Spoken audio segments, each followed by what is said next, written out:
Brother Master of Ceremonies, Worshipful sir. you will now present the brother who has been elected to discharge the important duties of Master of this lodge.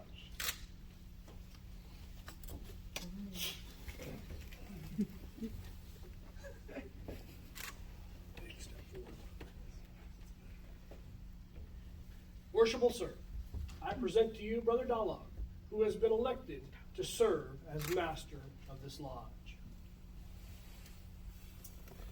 It is known that Brother Franklin Dalog is well skilled in our ancient craft. Is he zealous in his regard in the interest of our order? And is he duly qualified to discharge the special duties of the Master's chair? It is well known that he is all of this. This certificate vouching for his proficiency is evidence that he is well skilled in our ancient craft.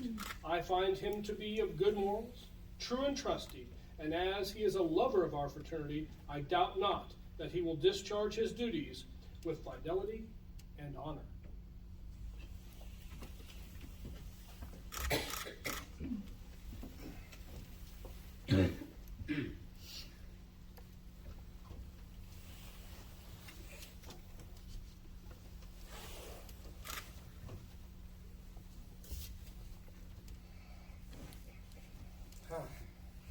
Worshipful sir, the brethren of this lodge, reposing confidence in your integrity, in your zealous regard for the interest of Masonry, and in your ability to discharge the duties of the Master's chair, have chosen you to occupy that honorable position during the ensuing year.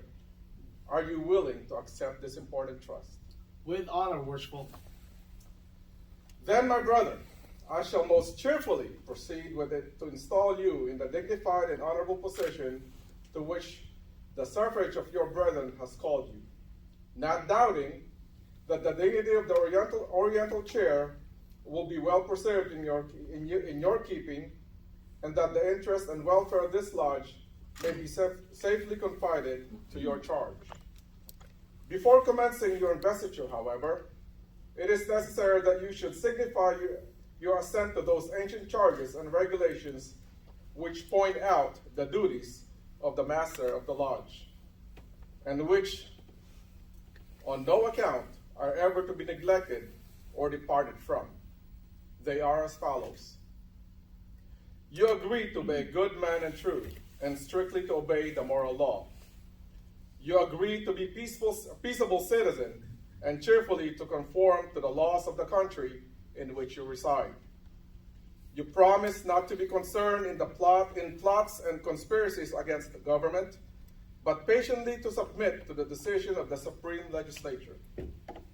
You agree to pay the proper respect to the civil magistrate, to work diligently, live creditably, and act honorably by all men.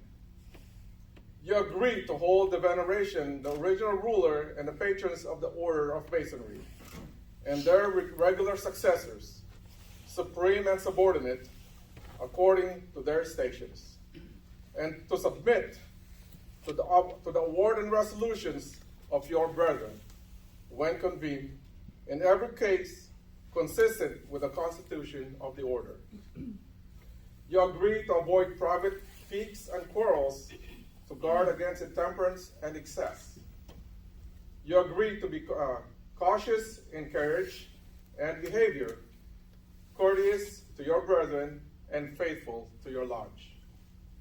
You promise to respect genuine brethren and to discontinue as impostors and all dissenters from the original plan of Masonry. You agree to promote the general good of society, to cultivate the social virtues, and to propagate the knowledge of the art. You promise to pay homage to the Grand Master for the time being and his officers when duly installed, and strictly to conform to every edict of the Grand Lodge or the General Assembly of Masons. That is not subversive of the principles and groundwork of Masonry. You admit that it is not in the power of any man or body of men to make innovations in the body of Masonry. You promise a regular attendance on the committees and communications of the Grand Lodge, on receiving proper notice, and pay attention to all the duties of masonry on convenient occasions. You admit that no new lodge should be formed without permission of the Grand Lodge, and that no continuance should be given to any irregular lodge or any person clandestinely initiated therein, being contrary to the ancient charges of the order. You admit that no person can be regularly made a Mason in or admitted a member of any regular lodge without previous notice and due inquiry to his character. You agree that no visitor shall be received into your lodge without due examination and producing proper vouchers of their having been initiated in a regular lodge. These are among the ancient charges and regulations of free and accepted Masons, and to these your assent must be freely given. Do you submit to these charges and promise to support these regulations as masters have done in all ages before you? I do.